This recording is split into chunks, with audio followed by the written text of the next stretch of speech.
பட்டியல் சாதிகளுக்கு இடஒதுக்கீடு வழங்குவதை அப்போதைய பிரதமர் ஜவஹர்லால் நேரு எதிர்த்தார் என்று பிரதமர் மோடி பேசியிருப்பது மீண்டும் சர்ச்சையை கிளப்பியுள்ளது.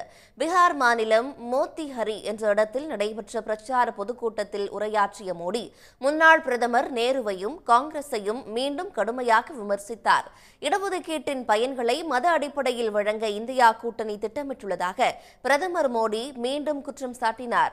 பட்டியல் சாதிகளுக்கு இடஒதுக்கீடு வழங்குவதை நேரு எதிர்த்தார் என்ற சர்ச்சை கருத்தை முன்வைத்த அவர், அம்பேத்கர் இல்லாமல் இருந்திருந்தால் எஸ்சி, எஸ்டி மற்றும் ஓபிசி பிரிவினருக்கு இடஒதுக்கீடு வழங்க நேரு ஒருபோதும் ஒப்புக்கொண்டிருக்க மாட்டார் என்றார்.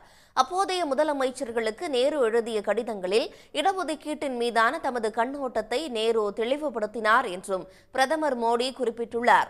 இந்திரா காந்தியாக இருக்கட்டும், ராஜீவ்காந்தியாக இருக்கட்டும், இருவருமே இடஒதுக்கீட்டை எதிர்த்தவர்கள் என்று பிரதமர் பேசியதும் சலசலப்பை ஏற்படுத்தியுள்ளது.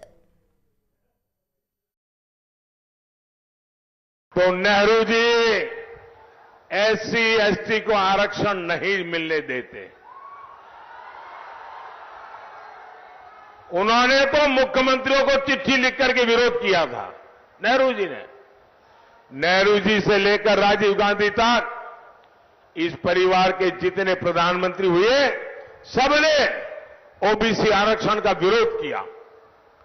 कांग्रेस ने गरीब एससी, एसटी, ओबीसी, महिला का हर किसी को धोखा दिया।